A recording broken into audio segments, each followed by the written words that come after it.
La cámara hizo clic. Fue un sonido suave, apenas audible bajo el rugido de los aplausos, pero para mí resonó más fuerte que cualquier sirena. Ese sonido marcó el momento exacto en que mi mundo se derrumbó. En la foto, ella sonreía, esa sonrisa radiante y orgullosa de quien había conquistado el mundo. Su cofia azul marino le caía ligeramente torcida. Su vestido estaba planchado y perfecto. Su maquillaje era sutil, pero elegante. Las luces del auditorio se reflejaban en sus ojos como la esperanza misma. Y detrás de ella, filas de compañeros vitoreaban, familias aplaudían, globos flotaban.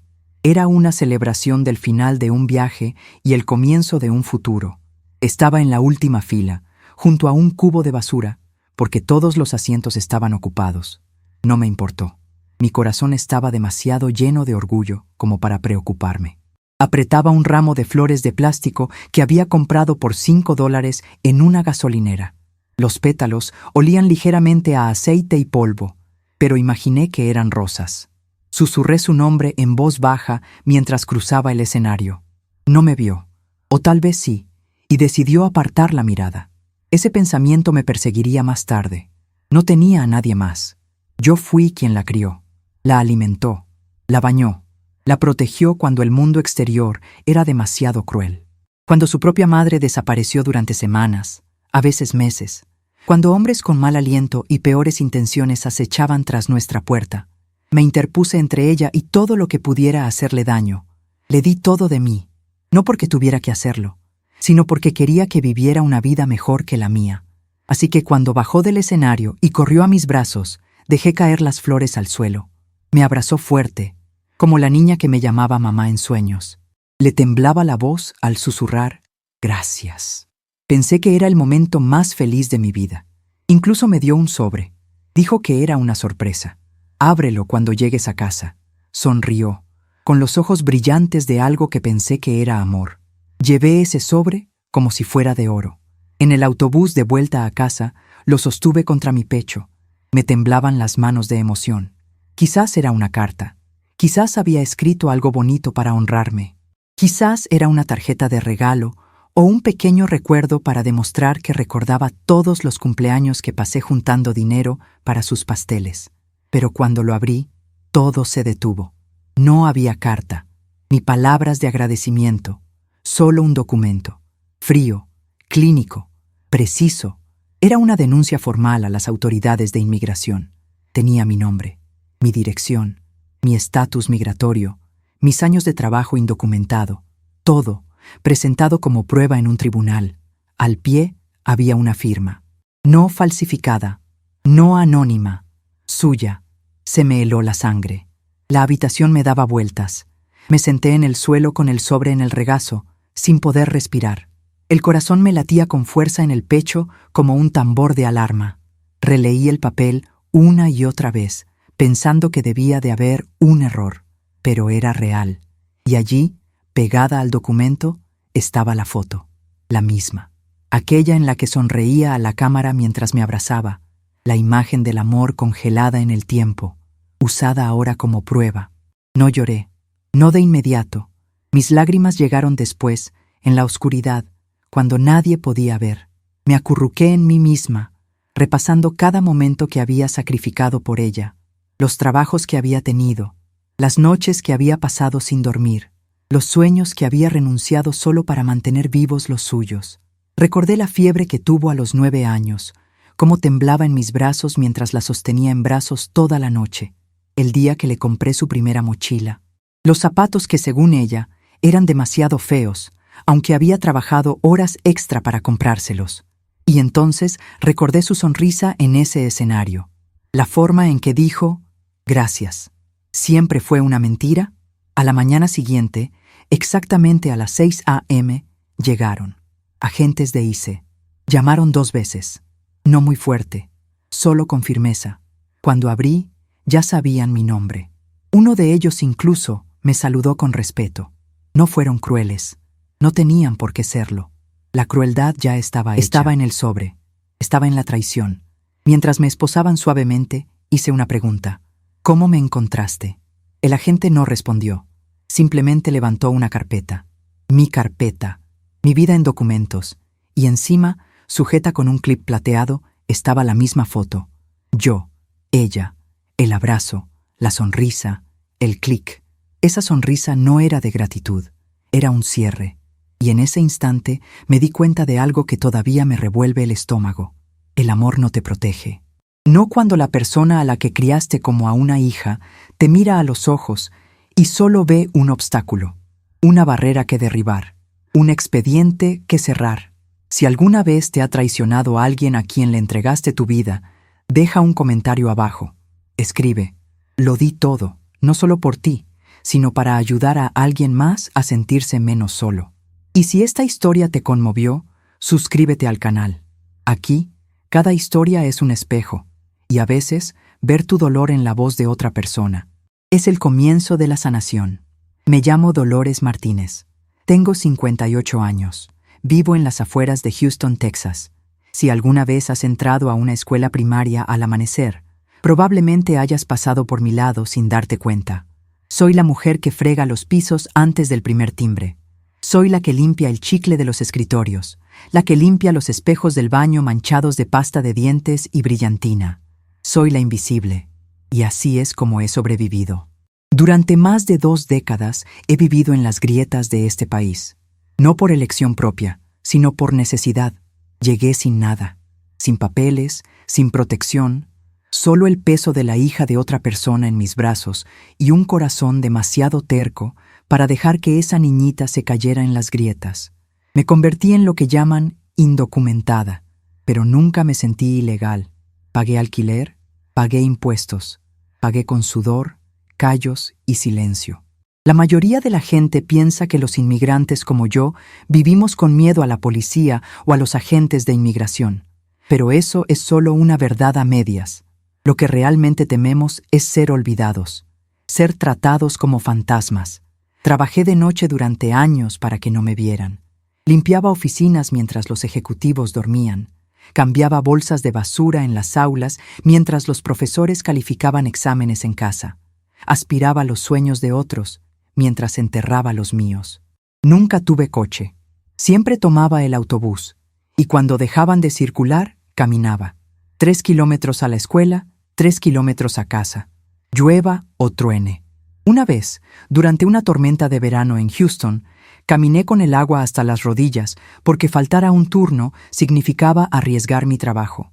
Llegué empapada, temblando, agarrando una bolsa de plástico para mantener secos los productos de limpieza. La directora me miró como si estuviera loca.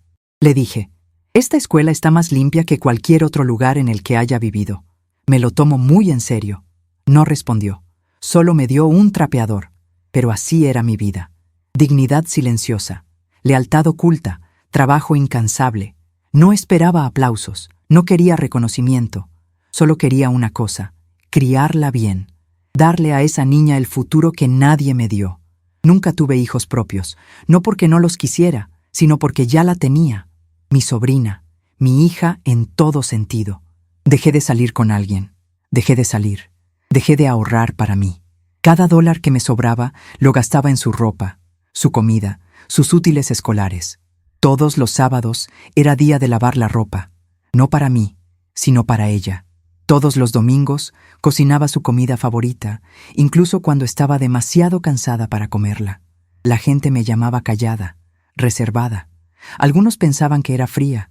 No sabían que cada silencio estaba lleno de planificación. ¿Cómo estirar un billete de $50 para que durara 2 semanas?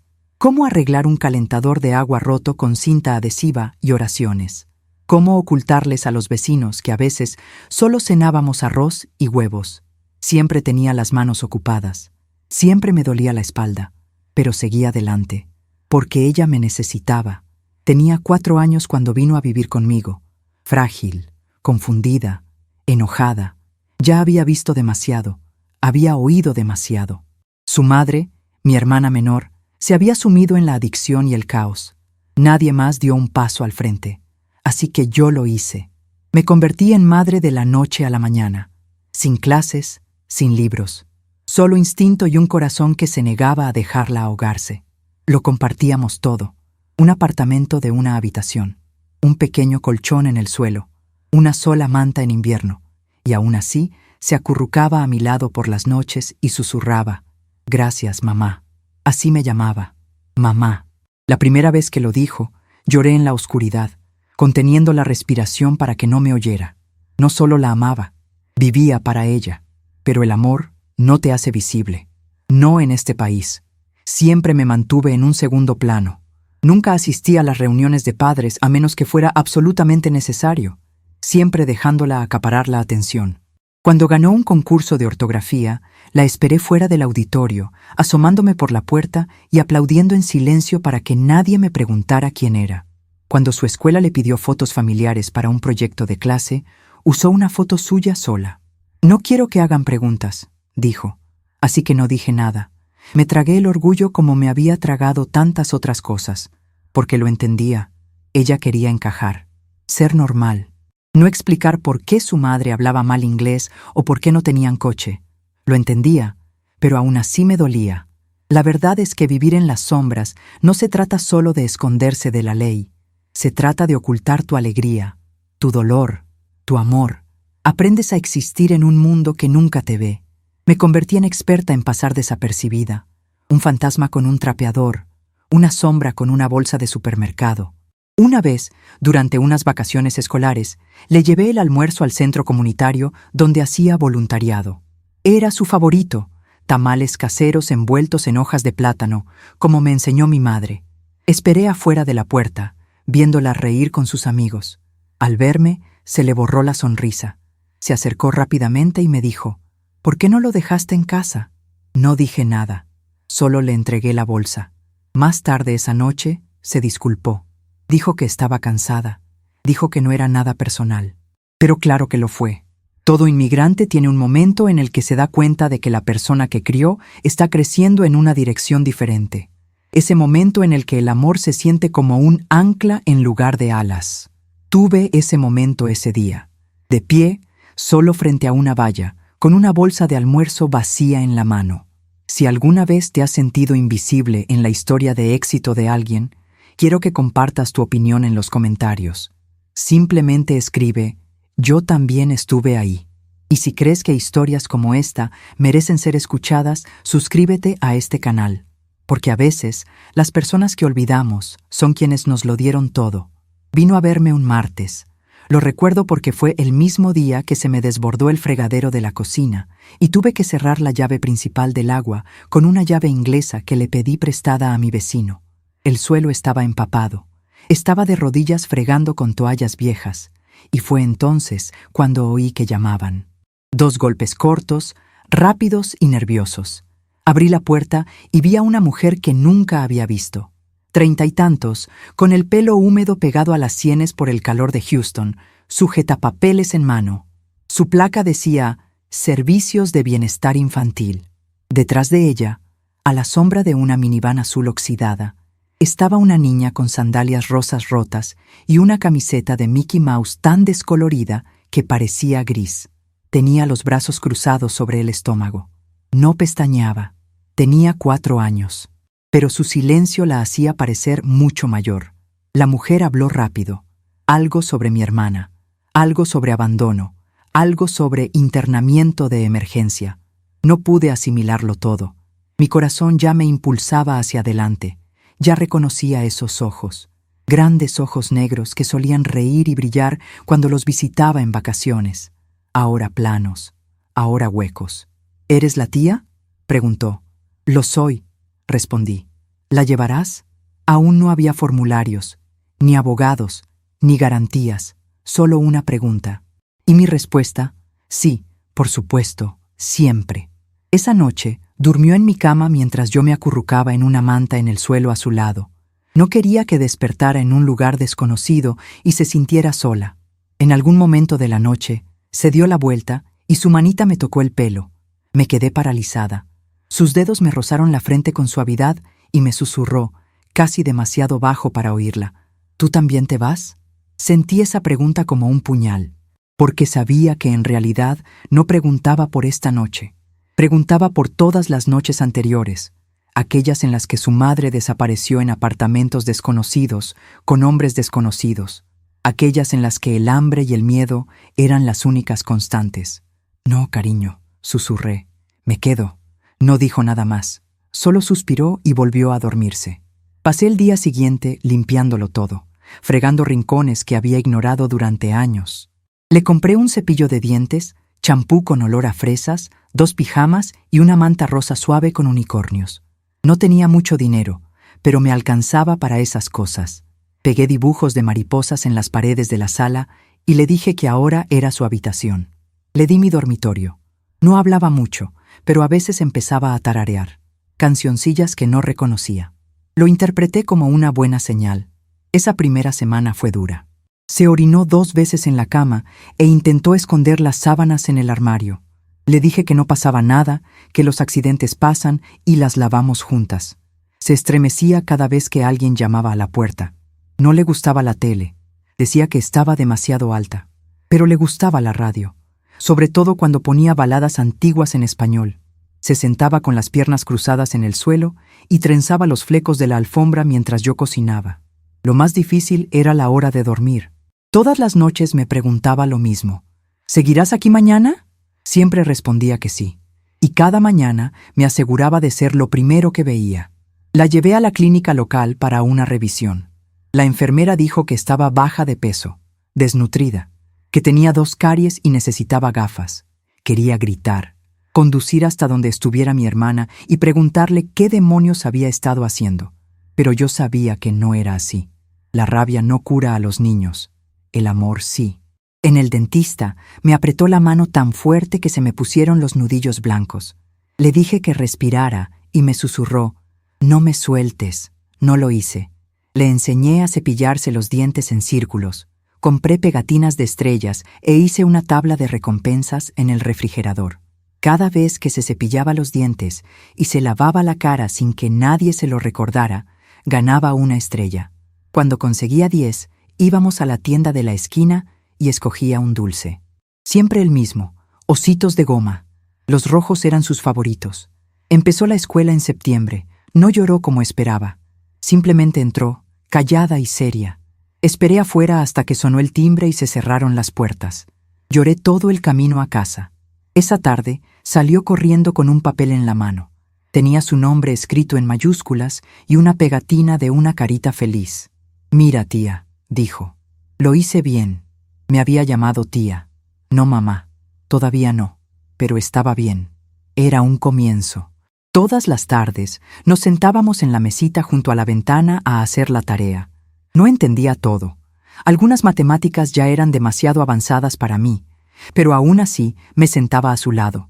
Buscaba respuestas en Google, veía videos de YouTube, les pedía a mis compañeros que me explicaran las cosas.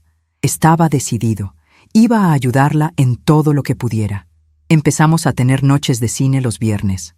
Solos los 2. Palomitas de maíz de una sartén en la estufa y DVD de Disney prestados de la biblioteca. Le encantaba Mulan. Decía que quería ser como ella. Valiente, inteligente, fuerte. «Lo eres», le dije. Ella no me creyó entonces. Pero yo sí. Empezó a llamarme mamá sin querer, más o menos al 2.º año. Nunca la corregí. Una vez, en la tienda, un cajero nos sonrió y dijo, «Se parecen mucho a su hija». Ella me miró, esperando ver lo que diría. Sonreí y asentí. «Gracias», dije. Más tarde, en el auto, preguntó, «¿Te gusta cuando la gente piensa que soy tuya?» «Sí», dije sin dudarlo. «Aunque no lo soy». Extendí la mano para cogerla. «Eres». Si esta historia te recuerda a alguien que te dio amor cuando no lo necesitaba, deja un comentario que diga, «Me eligieron». Y si crees en el poder de una familia inesperada, suscríbete a este canal, porque a veces el amor te elige a ti, y esa elección lo es todo. El sacrificio tiene una extraña forma de volverse invisible. Al principio parece noble, luego se vuelve rutina, y con el tiempo nadie lo ve. Ni siquiera la persona por la que te sacrificas. Lo dejé todo por ella. No porque me lo dijeran, no porque me sintiera obligado, sino porque creía que amar significaba poner a alguien por delante de uno mismo. Cada día, cada hora, sin aplausos, sin reconocimiento. Dejé de salir con alguien muy pronto. No había espacio en mi vida para trasnochar ni para el romance. Recuerdo a un hombre, amable, de voz suave, al que conocí en la lavandería. Me preguntó si quería tomar un café. Casi dije que sí, pero entonces recordé el precio de cuidar niños, el riesgo de dejarla con alguien que no conocía, la culpa que sentiría si algo pasara. Así que sonreí y dije que no. Doblé la ropa y me fui a casa. Después de eso, dejé de buscar. Cuando conseguí un segundo trabajo limpiando habitaciones de hotel, salía a las 5 de la mañana, caminaba 3 manzanas a oscuras y volvía a casa después de las 9 de la noche. Los fines de semana trabajaba en catering. Llevaba bandejas de champán que no podía pronunciar y veía a los invitados reír y bailar bajo lámparas de araña que costaban más que mi alquiler anual. Tiraba las sobras de filet mignon a la basura mientras soñaba con llevarme solo un trozo a casa. A veces lo hacía, envuelto con cuidado en servilletas, escondido en mi bolso. Le encantaban las sobras elegantes. Preguntaba cómo era la gente, a qué olía el lugar. Se lo describía todo. La música, los vestidos, los pastelitos dorados. Se convirtió en nuestro ritual. Un vistazo a un mundo al que nunca pertenecería, pero que quería que algún día alcanzara. Sus cumpleaños siempre eran un desafío silencioso. Guardaba monedas en un frasco con la etiqueta «para ella». Me saltaba comidas, caminaba en lugar de tomar el autobús y vendía tamales caseros a mis compañeros de trabajo para poder comprar pastel y un regalito. Recuerdo el año en que le regalé una bicicleta de segunda mano. Era morada con serpentinas plateadas y una bocina chirriante. Cuando la llevé a casa, gritó tan fuerte que los vecinos pensaron que algo andaba mal. «No pensé que alguna vez tendría uno», dijo, abrazándolo como si fuera un cachorrito. Esa bicicleta nos acompañó durante años.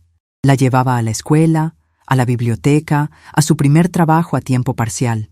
Cada rasguño era como una medalla de honor. Ella nunca vio lo que me costó, pero ese era el punto. Quería que tuviera una infancia sin el peso de la supervivencia. Quería que creyera que el mundo era suyo, que tenía derecho a soñar. Le hice disfraces de Halloween con ropa de segunda mano y pegamento.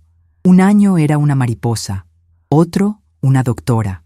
Un año quería ser un personaje de una serie que no entendía. Vi 3 episodios solo para que me quedara bien. Planché sus uniformes antes de la escuela y le preparé la lonchera con notas escritas a mano. A veces un chiste, a veces solo un corazón. Las guardaba en una caja de zapatos debajo de su cama.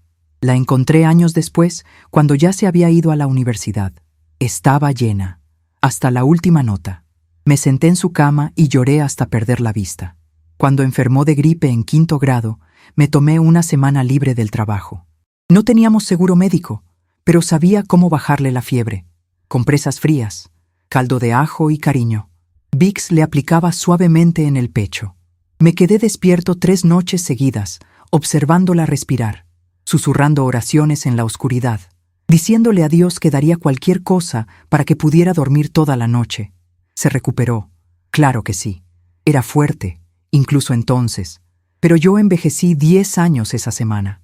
Recuerdo que una vez una profesora me llamó para hablar de sus notas. Estaba aterrorizada. Pensé que tal vez había hecho algo mal, que mi apoyo no era suficiente. Pero en cambio la profesora sonrió y dijo: «Es la mejor de su clase. Tiene confianza en sí misma. Está centrada. Dice que es porque quiere enorgullecer a su madre». No la corregí. Solo asentí.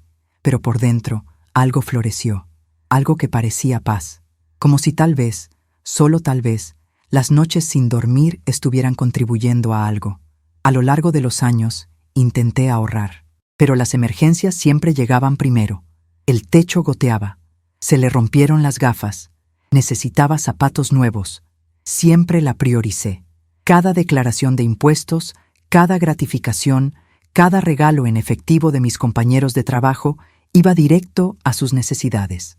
Una vez, mi jefa me dio una tarjeta de regalo de $100 por Navidad. La gasté entera en útiles escolares. Nunca había tenido bolígrafos nuevos. Compré los elegantes, con tinta gel y tapas con brillantina. Lloró al abrir la bolsa. Ese momento me hizo sentir la mujer más rica del mundo. Dicen que el amor se trata de grandes gestos, pero para mí se trataba de los pequeños. Plancharle el cuello a la perfección, encontrar su merienda favorita en oferta, sentarme en sus partidos de fútbol incluso cuando tenía que ir corriendo al trabajo después, animarle más fuerte que nadie, aunque no entendiera las reglas. Hubo una noche, que nunca olvidaré, en que regresó a casa de un evento escolar con una medalla. Era por excelencia académica. La sacó de su mochila y dijo: «Esta es tuya».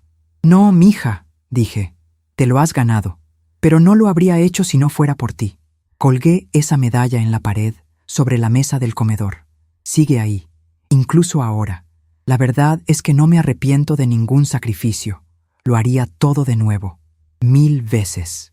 Porque cuando amas a alguien tan profundamente, dar se convierte en el aire que respiras.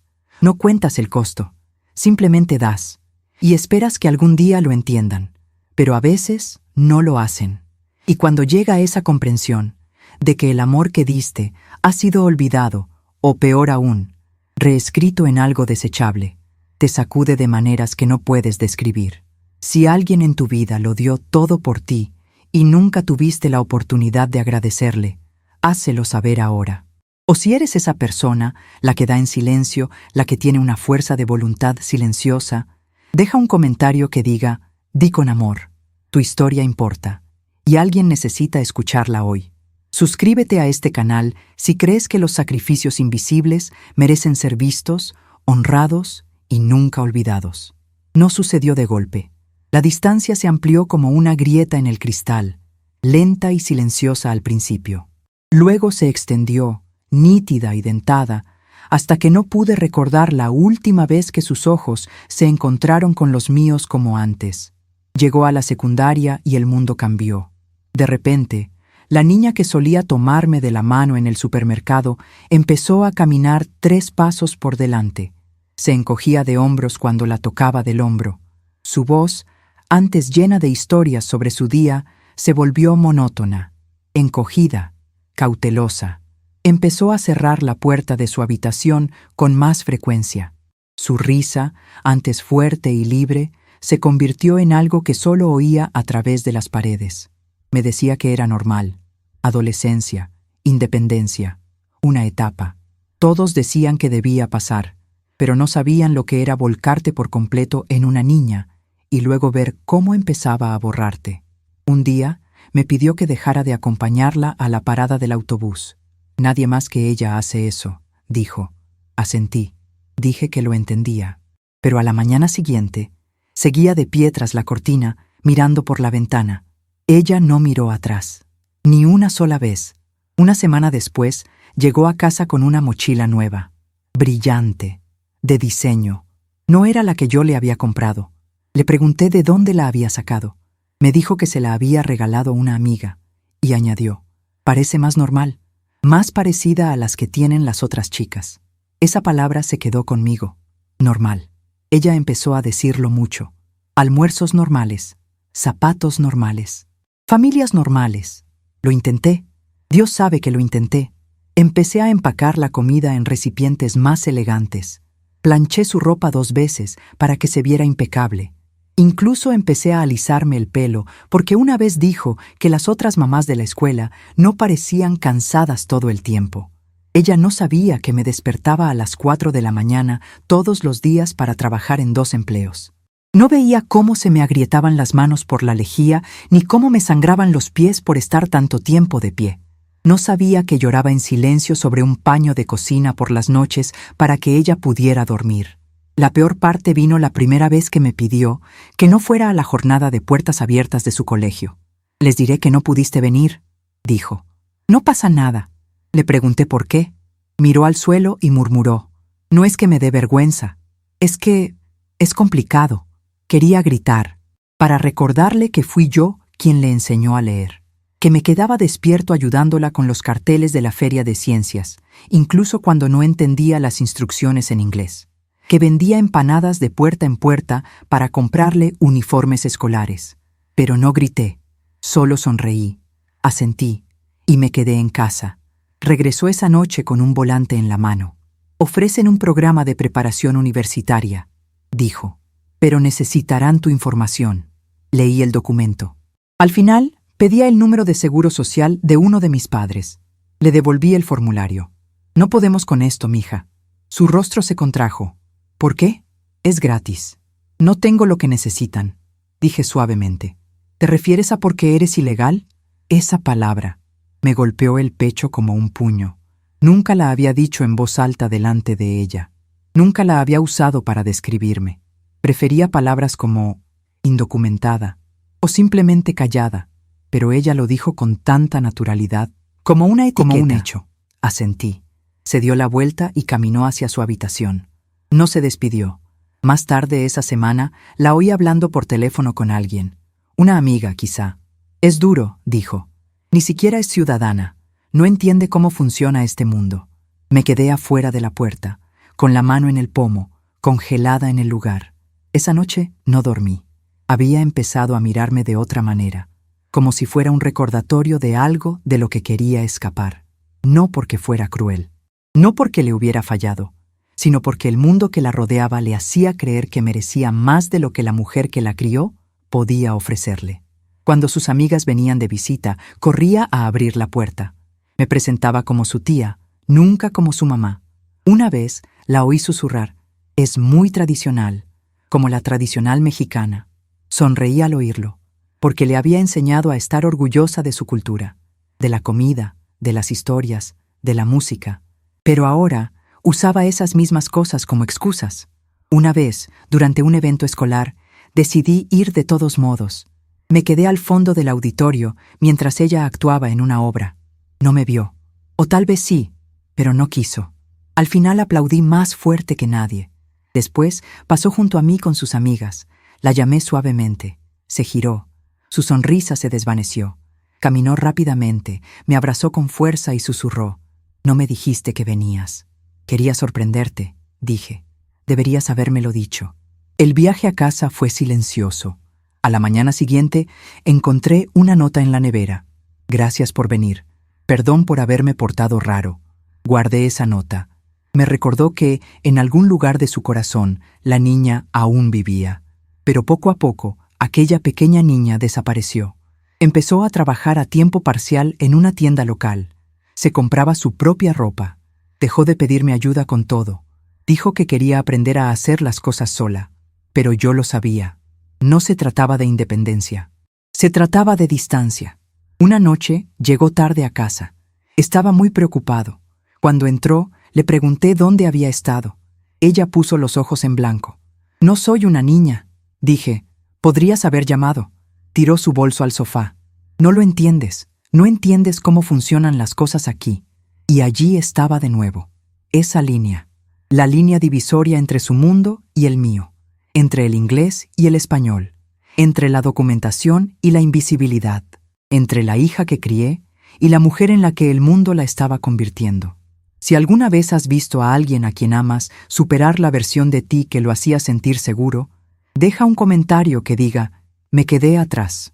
Y si crees que incluso en silencio, el amor merece una voz, suscríbete a este canal, porque algunos lo dimos todo, incluso sabiendo que algún día podríamos quedar relegados a la sombra. Cuando llegó la carta de aceptación de la universidad, gritó tan fuerte que se me cayó la olla de frijoles que sostenía. Pensé que algo andaba mal. Corrí a la sala con una toalla en la mano, lista para combatir el miedo que hubiera entrado en casa.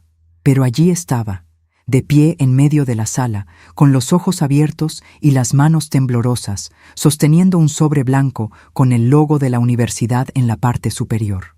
Se le quebró la voz al leerlo en voz alta. «Felicidades. Nos complace ofrecerle la admisión». Ella me miró como si fuera un milagro.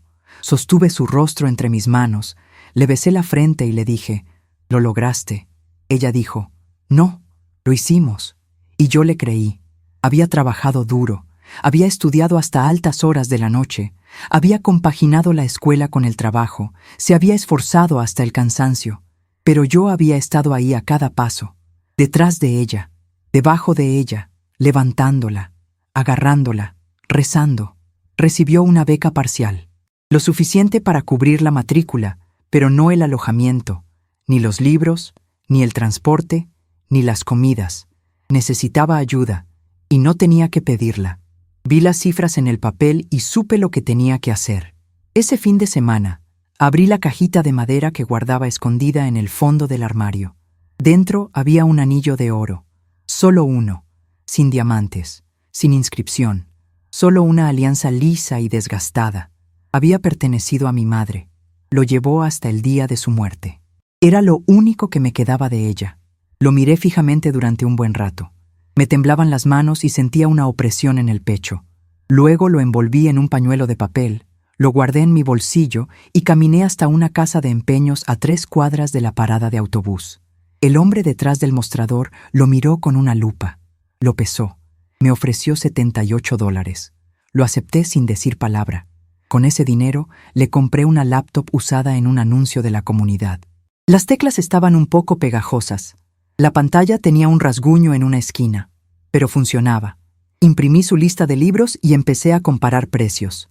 Recorrí 3 librerías de segunda mano diferentes antes de encontrar las más baratas. Cociné a granel y congelé porciones para que las llevara. Le compré un juego de sábanas, una almohada y una pequeña lámpara de lectura. Todo de segunda mano. Todo elegido con cuidado. Cuando empacamos sus cosas, no lloré. Doblé su ropa con precisión militar. Etiqueté sus cajas. Hice una lista de contactos de emergencia y la metí en su bolso. El día de la mudanza, me puse mi camisa más limpia y me recogí el pelo. Quería parecer alguien con quien no le daría vergüenza que la vieran. Llevé empanadas caseras envueltas en papel aluminio. Sonrió amablemente y me dio las gracias, pero no se las ofreció a nadie. Cuando terminamos de arreglar su habitación, se quedó en la puerta. El pasillo detrás de ella bullía con otras familias. Risas, movimiento, abrazos. Esperé a que dijera algo, que me acercara, que me atrajera, pero en lugar de eso, miró su teléfono y dijo: «Creo que están organizando una fiesta de bienvenida abajo». Asentí. Me dio un abrazo rápido. No fuerte, no largo. Sus brazos apenas me rozaron. «Te llamo más tarde», dijo. Caminé sola de regreso a la parada del autobús. Las calles estaban tranquilas. El cielo estaba nublado. Observé las nubes y me pregunté si se comería las empanadas o las tiraría. Pasaron los días. Luego las semanas. No me llamó. Le dejé mensajes de voz. Le envié mensajes. Solo para saber cómo estás. Espero que las clases vayan bien. Te extraño. Finalmente respondió. Mensajes cortos. Bien. Ocupada. Hablamos pronto. Sabía que se estaba adaptando, encontrando su ritmo. Me dije a mí misma que debía ser paciente, que esto era parte de dejar ir. Pero dejar ir no es natural para alguien que lo dejó todo para aferrarse.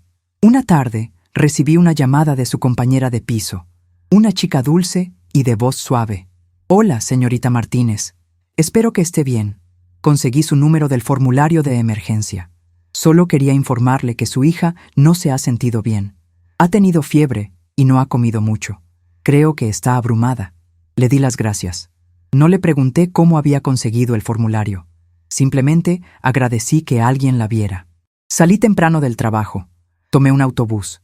Caminé el último kilómetro bajo la lluvia. Abrió la puerta en pijama, pálida, con la mirada cansada. Intentó fingir que estaba bien. No la dejé. Le preparé té. Me senté en el borde de su cama. Le tomé la mano. Ella susurró: «No quería preocuparte». Dije: «Eres lo único que me preocupa». Esa noche me quedé en el vestíbulo del dormitorio, acurrucado en una silla, esperando, por si acaso me necesitaba de nuevo. Cuando me fui a la mañana siguiente, ella me abrazó más fuerte de lo habitual, pero las llamadas no aumentaron. Los mensajes no llegaron con más frecuencia. La vida seguía adelante y yo me quedaba en el mismo lugar, esperando, dudando. Empecé a recopilar folletos de becas locales, unas que no exigían la ciudadanía. Se los llenaba, escribía sus ensayos a máquina, revisaba su gramática. Los enviaba por correo desde la oficina de correos del otro lado de la ciudad porque no confiaba en la nuestra. Encontré un servicio de tutoría gratuito y le sugerí que lo probara. Dijo que no lo necesitaba. Lo envié de todos modos. Todo lo que hice fue por su futuro. Pero cuanto más daba, más me sentía como un fantasma en su presente.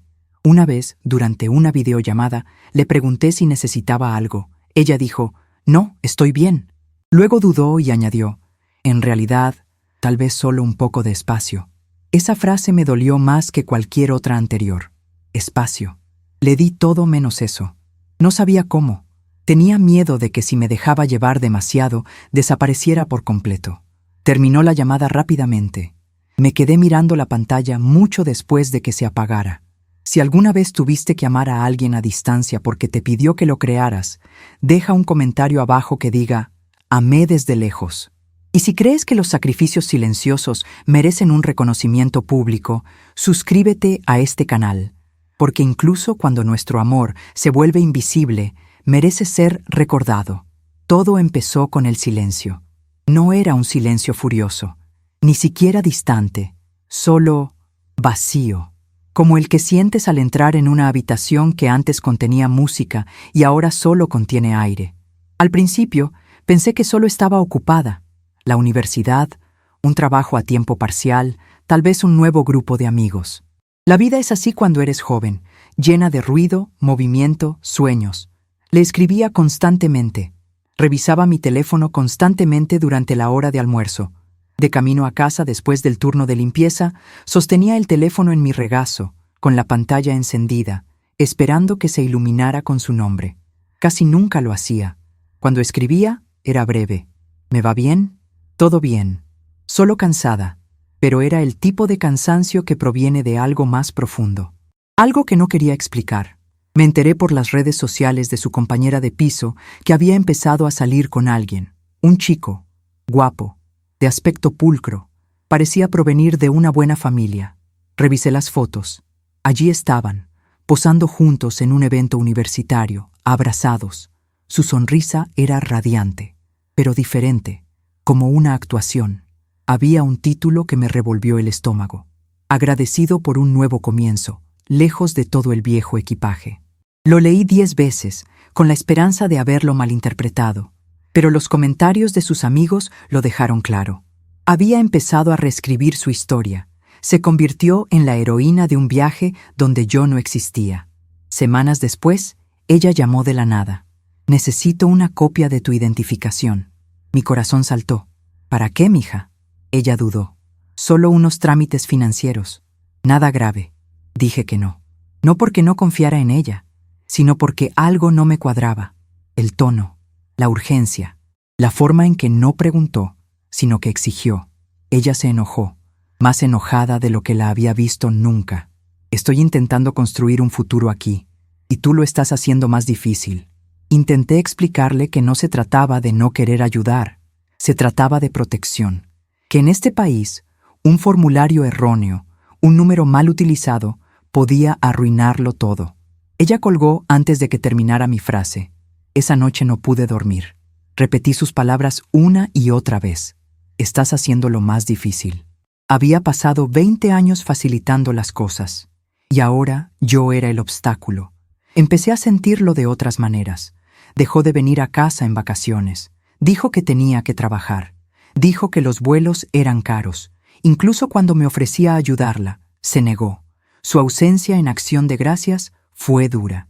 En Navidad, aún más dura. Seguí cocinando su comida favorita.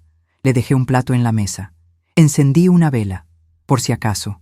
Ella nunca apareció. Le envié una tarjeta de cumpleaños. La escribí con mi mejor letra.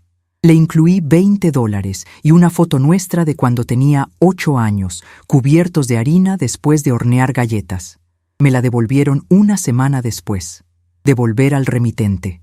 Ella se había mudado y no me lo había dicho. Me quedé mirando el sobre un buen rato y luego lo guardé en el cajón junto a sus dientes de leche, sus dibujos, sus premios escolares, mi museo de recuerdos que ya nadie más valoraba. Un día llegó una carta dirigida a mí. No era una factura, no era correo basura. El sobre era grueso, de esos que se usan para documentos oficiales. Me temblaban las manos al abrirlo. Dentro había un aviso del gobierno. Seco, frío, objetivo. Decía que una fuente anónima me había reportado como indocumentado. Me dio un vuelco el corazón. No había firma, ninguna explicación. Solo mi nombre, mi dirección, una lista de lugares donde había trabajado, mi estatus migratorio, escrito como una advertencia. Sentí que la sangre abandonaba mi cara. Estuve sentado a la mesa de la cocina durante horas, mirando el periódico. Tenía la boca seca.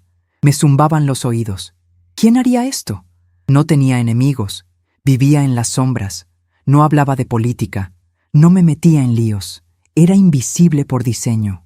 Y entonces me di cuenta, el momento oportuno, la llamada, la repentina solicitud de mi identificación, el enojo cuando me negué. Cogí el teléfono y revisé nuestros mensajes. Había pausas, largos silencios, respuestas frías, su voz en mi mente, diciéndome que no entendía cómo funcionaban las cosas aquí. Su comentario sobre el equipaje.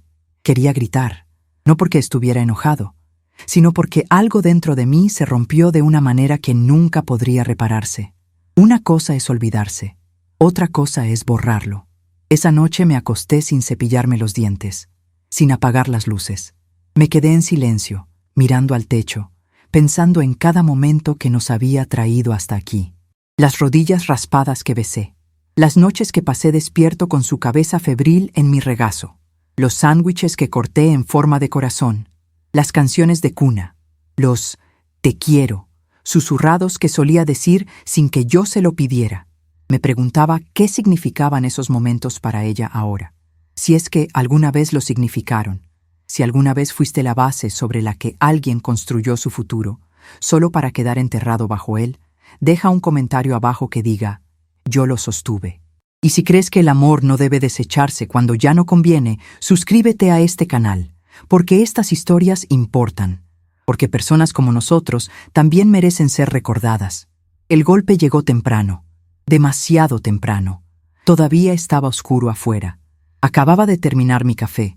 La casa estaba en silencio, y el único sonido era el zumbido del refrigerador. Pensé que tal vez era el vecino. Tal vez un paquete dejado por error, pero cuando abrí la puerta, 3 hombres estaban en el porche, serios y fríos, con chaquetas con letras cruzadas en el pecho que me revolvieron el estómago. Hielo. Se me hizo un nudo en la garganta antes de poder hablar. Uno de ellos sostenía un portapapeles. Otro se apoyaba la mano en el cinturón, donde una placa y una pistola brillaban bajo la luz del porche. El tercero hablaba con calma, pero no había calidez en su voz. ¿Dolores Martínez? Asentí. Mi voz no salía. Tenemos preguntas sobre su estatus migratorio. ¿Podemos pasar? Ya estaban entrando por la puerta antes de que pudiera responder. No gritaron, no empujaron, pero tampoco sonrieron. Su presencia llenó la pequeña casa como humo, sofocando cada rincón. Me pidieron identificación. Me preguntaron cuánto tiempo llevaba viviendo allí, dónde trabajaba, si alguna vez había solicitado un estatus legal. Respondí todo con sinceridad.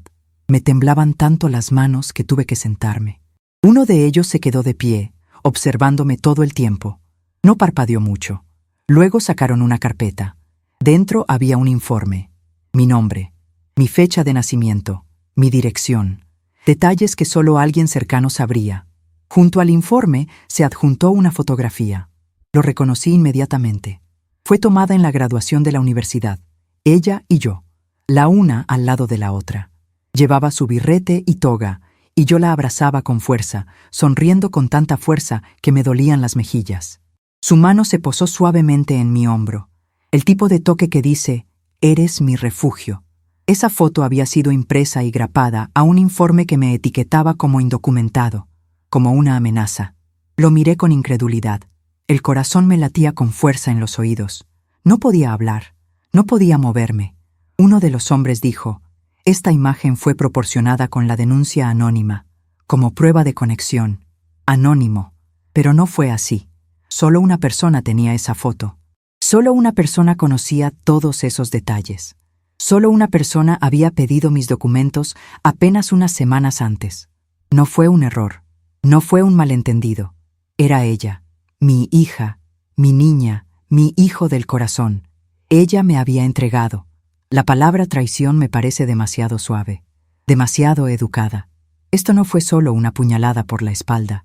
Fue una quemadura lenta y fría que me recorrió cada nervio del cuerpo, sin dejar rastro. No me arrestaron ese día. Dijeron que tenían que procesar más información, pero que se pondrían en contacto. Me entregaron una tarjeta. Me dijeron que no saliera del estado. Me dijeron que estuviera disponible para el interrogatorio. Después de que se fueron, me quedé sentado en el mismo sitio durante horas. El café de la mesa se había enfriado. Mis manos seguían aferradas a la taza como si necesitara algo a lo que aferrarme, cualquier cosa. Intenté convencerme de que había otra explicación, que quizá alguien más la había enviado, que quizá era una broma cruel, que quizá alguien había robado la foto, pero en el fondo yo lo sabía. Lo había sentido crecer durante meses. La distancia, el desdén, la forma en que hablaba de su futuro como si yo no formara parte de él. Nunca imaginé que ella me borraría con las mismas manos que una vez sostuve en cada tormenta. Esa noche saqué la caja de recuerdos de debajo de mi cama, la que no había abierto en años. Dentro había cartas que me había escrito de niña.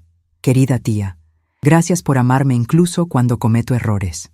Querida tía, cuando crezca quiero ser como tú. Querida tía, por favor nunca me dejes.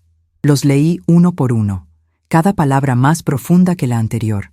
Luego los volví a guardar, cerré la tapa y lo dejé con cuidado en el suelo. No lloré. Aún no. Quería entender. Necesitaba saber por qué. Así que la llamé. No hay respuesta. Llamé otra vez. Y otra vez. Finalmente envié un mensaje. Sé lo que hiciste. Ella respondió 2 horas después. Tenía que hacerlo. Lo siento. Eso fue todo. Sin explicación. Sin remordimientos. Solo 5 palabras. Tenía que hacerlo. Lo siento. Me quedé mirando esas palabras hasta que se me nubló la vista. Luego borré el mensaje, apagué el teléfono y me quedé en silencio. En los días siguientes, los vecinos notaron que algo había cambiado. Dejé de regar las plantas. Dejé de abrir las cortinas. Caminaba al trabajo cabizbajo, con miedo de mirar a la gente a los ojos. Cada sombra parecía una amenaza. Cada sirena me aceleraba el corazón. No podía dormir. No podía comer. Me preguntaba qué había hecho mal. ¿Fue demasiado amor? ¿Demasiado poco espacio? ¿La crié tan bien que creyó que ya no me necesitaba? ¿O le fallé tanto que pensó que apartarme de su vida era el único camino a la libertad? Repasé cada recuerdo como una película en repetición. Su primer día de colegio. La vez que se cayó de la bicicleta y corrí descalza por la grava para levantarla. La noche que me dijo que yo era su verdadera madre, no la que la dio a luz, sino la que se quedó. Nada de eso tenía sentido ahora. Si alguna vez te ha traicionado alguien a quien dedicaste tu vida, alguien a quien protegiste, criaste y amaste con todo tu ser, escribe en los comentarios, le di todo. Y si crees que historias como las nuestras merecen ser escuchadas, suscríbete a este canal. Porque el silencio no cura heridas como estas. Solo la verdad puede. Abrí la puerta y vi 3 sombras desconocidas al amanecer. Recuerdo el aire frío, el zumbido del refrigerador aún en marcha, el silencio de una casa que nunca se había sentido tan pesada. Pensé que quizá era alguien preguntando por direcciones. Pensé que quizá era el vecino. Pero cuando vi las chaquetas y las placas, lo supe. Me preguntaron mi nombre. Sentía la cara tensa, irreconocible en el espejo junto a la puerta.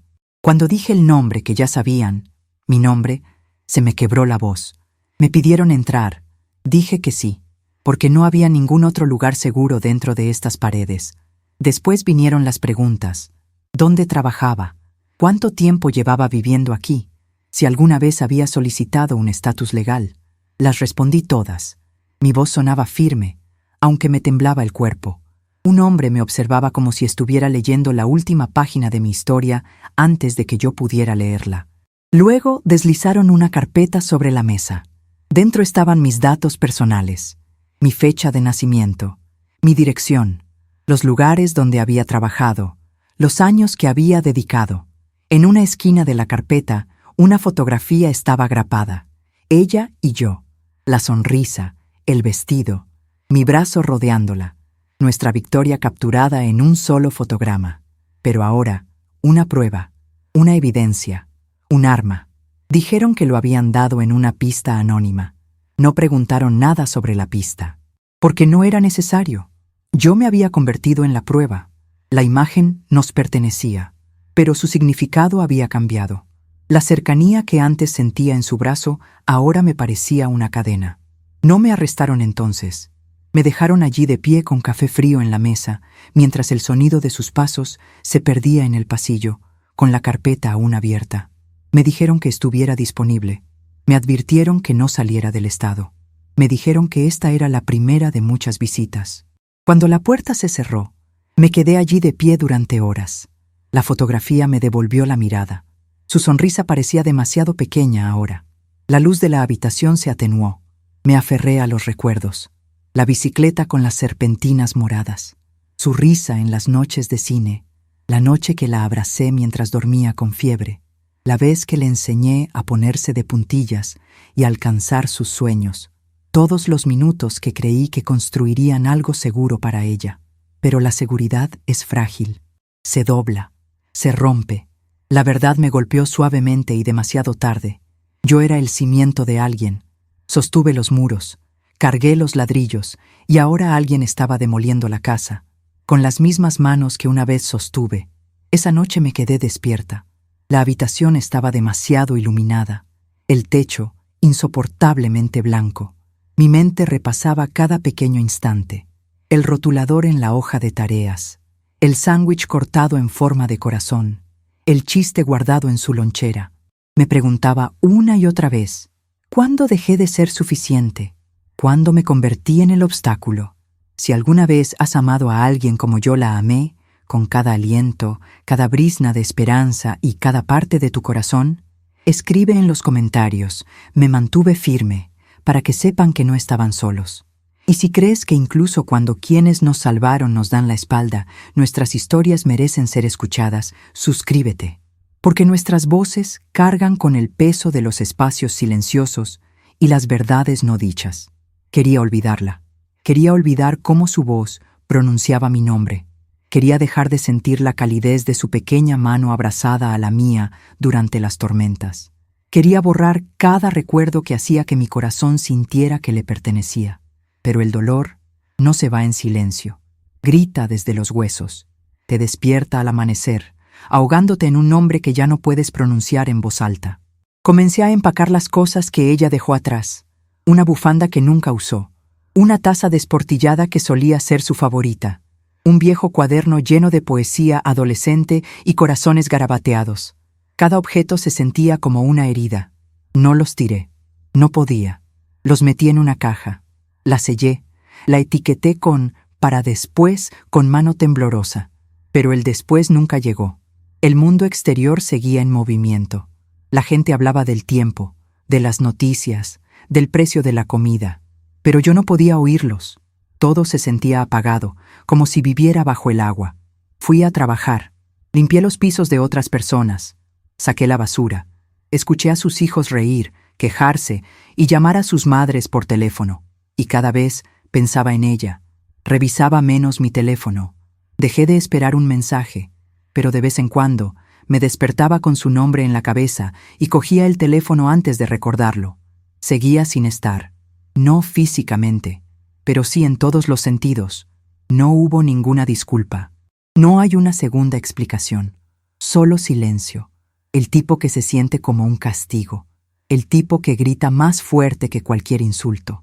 Un día, mientras barría el pasillo del edificio de oficinas, pasé junto a una madre que llevaba a su bebé en brazos.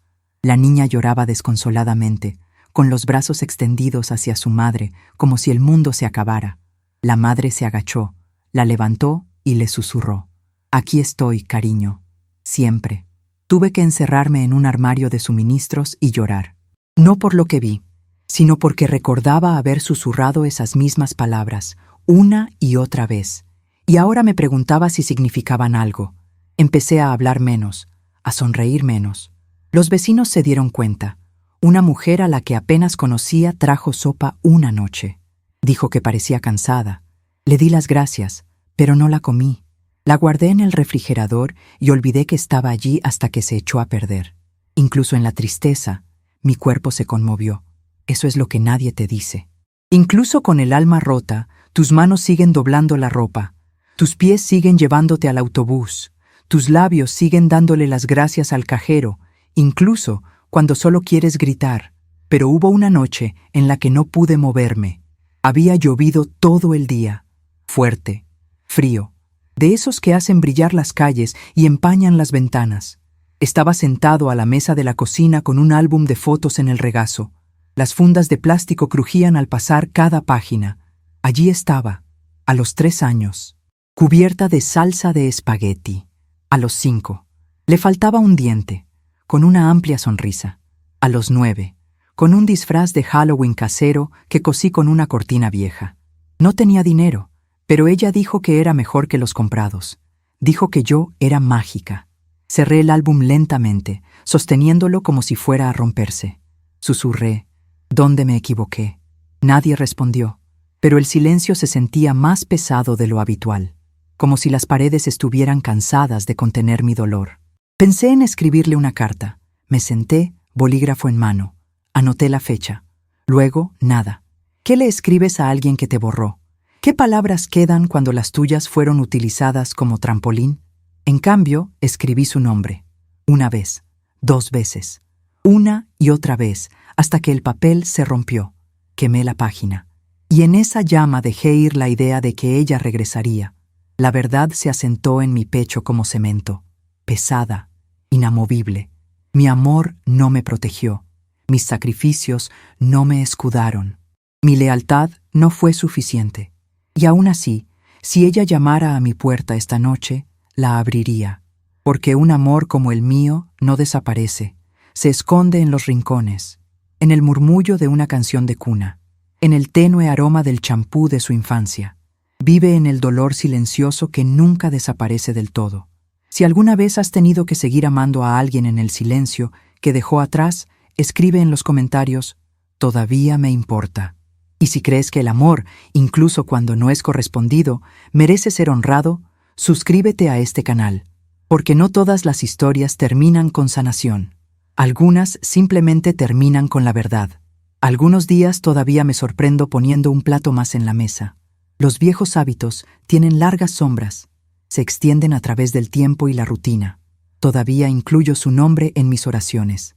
Todavía me estremezco cuando la oigo reír con la voz de un desconocido. Todavía miro 2 veces cuando me cruzo con una chica con su andar, su pelo, su fuego. He vivido toda una vida dentro de este silencio, pero hoy elijo hablar. No porque borre el dolor, no porque deshaga la traición, sino porque hablar es mi forma de hacerme un lugar en un mundo que intentó olvidarme. Esta historia nunca fue sobre venganza. Se trataba de amor, el tipo de amor que no pide medallas, que no sale en los titulares. El que vive en cocinas silenciosas, en manos callosas, en nanas tarareadas mientras se dobla la ropa. El tipo de amor que da sin esperar nada a cambio, que alimenta sin ser agradecido, que permanece incluso cuando lo rechazan. No soy una víctima, no soy un criminal, no soy desechable. Soy una mujer que crió a un hijo con todo lo que tenía. Soy el eco de las oraciones de mi madre, el susurro de la fuerza de mi abuela.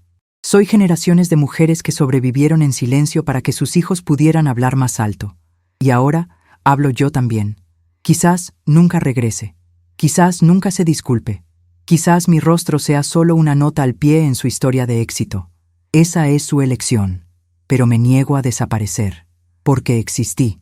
Mi amor existió. Mi sacrificio fue real. No necesito su reconocimiento para que mi historia importe. A cada mujer que ha sido olvidada en las páginas de la vida de alguien más, te veo. A cada madre, tía, abuela, hermana, que lo dio todo y no le quedó más que el recuerdo, te honro. A cada inmigrante que se quedó en las sombras para que alguien más pudiera brillar, su luz también importa. No llevo odio en mi corazón, solo tristeza, y una extraña y silenciosa esperanza de que un día lo entenderá. Ese amor no se desvanece cuando no es correspondido. Se transforma, se convierte en algo sagrado, una verdad indestructible. Quizás algún día vuelva a encontrar esa fotografía, aquella en la que la sostenía con su toga de graduación. Quizás se mire a los ojos y me vea ahí. Quizás recuerde que no llegó sola. Tal vez, pero hasta entonces seguiré viviendo. Seguiré contando historias, seguiré honrando a las madres invisibles de este mundo. Porque importamos, porque nuestro amor construyó puentes, porque incluso cuando nos olvidamos, seguimos siendo el fundamento. Gracias por estar aquí conmigo. Gracias por escuchar. Si esta historia te conmovió, por favor, tómate un momento para escribir en los comentarios. Recuerdo lo invisible, porque cada vez que lo cuentas, otra mujer como yo se siente un poco menos sola. No olvides suscribirte para que más voces como la mía puedan escucharse. Y si estás listo, te espera otra historia. Debería aparecer en tu pantalla. Con un solo clic, conocerás otro corazón que ha sobrevivido a lo indescriptible. Gracias por todo. De mi corazón al tuyo, adiós.